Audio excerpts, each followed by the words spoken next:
임창희는 도시 전문가다라고 말씀드리고 싶습니다. 시민들이 가장 우선적으로 생각하는 도시의 문제, 교통의 문제를 해결하기 위해서 노력하는 조금은 더 나은 대안, 혁신적인 대안을 제시했던 정치인으로서 기억된다면 정말 행복할 것 같습니다. 안녕하십니까. 경기도의회 도시환경위원회 소속 광주 출신 임창희 의원입니다. 반갑습니다.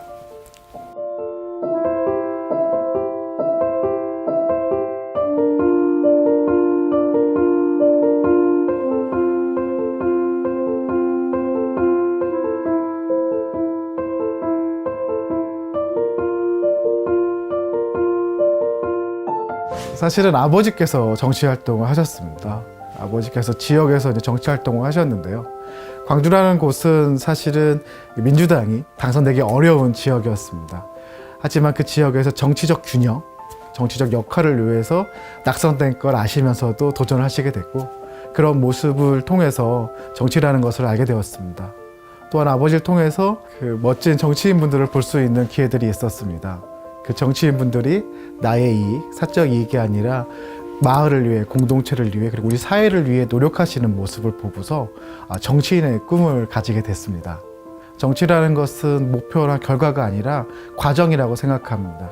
제가 좀 더 나은 어른이 되고 또 이 사회를 위해서 좀 더 나은 역할을 할 수 있는 것이 정치라고 생각하기 때문에 제가 이루고자 하는 어떤 목적이 아니라 이 사회를 위해서 제가 어떤 역할을 할 것인가에 대한 고민의 과정이라고 생각합니다.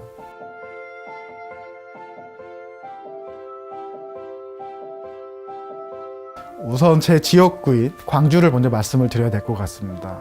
광주는 많은 시민들이 한 99%가 가장 큰 문제로서 교통을 뽑습니다. 이 교통의 문제가 발생된 원인이 바로 도시에 있습니다.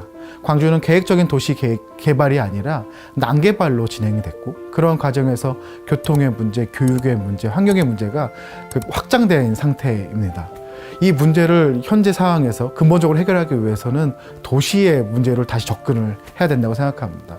저는 이것은 또 광주만의 문제는 아니라고 봅니다. 왜냐하면 이 광주가 그렇게 난개발이 될 수밖에 없었던 이유는 이 수도권의 상수원 보호구역이라는 또 자원보전 권역이라는 어떤 법적 테두리 안에 있기 때문입니다.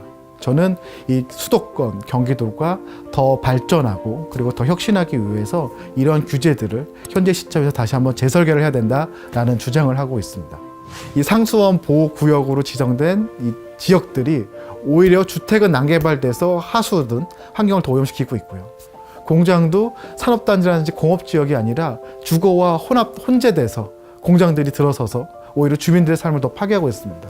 특히 제대로 된 도로가 없습니다. 또 아이들은 제대로 된 학교를 미리 배치해서 건설해 놓지 않았기 때문에, 전국에서는 지금 학교가 소멸한다고 하고 있지만 광주에서는 여전히 콩나물 학교입니다. 그리고 학교가 부족해서 그 학부모들이 큰 불편을 느끼고 있죠. 그와 연결돼서 문화복지시설, 체육시설 다 부족합니다. 그렇기 때문에 광주 입장에서는 더 많은 관리 비용이 들어가는 거죠. 아파트와 같이 높은 고밀도로 개발을 했을 때에 들어가는 전기의 그 라인, 수도의 라인, 하수도의 라인과 만약에 그것이 아니라 저밀도로 난개발 됐을 때에 우리가 투자해야 될 도시 기반 시설에 대한 비용이 훨씬 더 높습니다.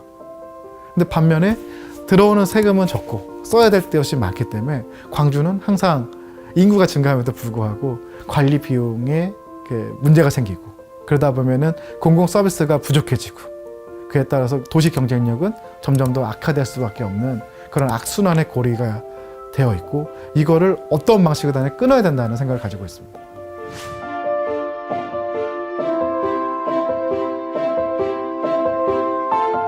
처음에 상수원이 만들어지는 70년대에는 우리에게는 그 상수원을 관리하고 그 정수를 할 만한 기술도 없었고 또 예산도 없었습니다. 그러다 보니까 상수원 보호구역이라는 규제로 한 거죠.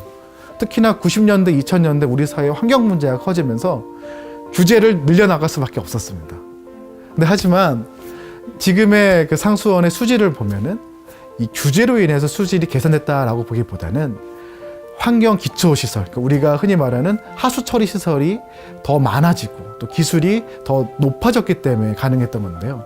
저는 그렇듯 이 상수원에 대한 지키는 방법도 이제는 규제가 아니라 기술과 예산을 통해서 환경 기초 시설을 늘리고 또 하수 처리 시설의 기술력을 고도화하면서 이 문제를 접근해야 된다고 생각합니다.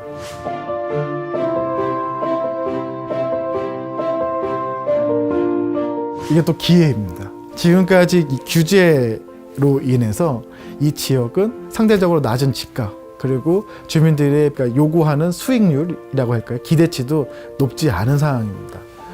저는 이 현재를 기반으로 해서 공공에서 미래 도시에 대한 그 비전들을 제시한다고 생각합니다. 가령 생태도시, 지속 가능한 도시, 수소 도시와 같이 지금 현재 전 세계 도시들이 나가려고 하는 그 방향에 맞춰서 광주라는 곳을 지금까지 우리가 알고 있던 것처럼 아파트만 높게 짓고 사람들이 밀집하는 것만 생각하는 것이 아니라 자연 친화적인 도시로, 생태 도시로, 지속 가능한 도시로, 또 새로운 에너지인 수소 도시로 이러한 컨셉들을 넣어서 이 실험과 함께 주민의 삶을 높여야 된다. 그리고 그를 통해서 경기도의 도시 경쟁력을 키워야 된다고 생각합니다. 제가 가지고 있는 경험과 그 전문성을 최대한 활용하고 싶고 지금 현재도 제가 부족하다고 느끼고 있습니다. 그 부족함을 더 채워서 시민들의 눈높이, 도민들의 눈높이에 맞는 정치인이 되고 싶고요. 나의 문제를 같이 해결해주고 같이 만들어 나가는 그런 정치인으로 기억되고 싶습니다.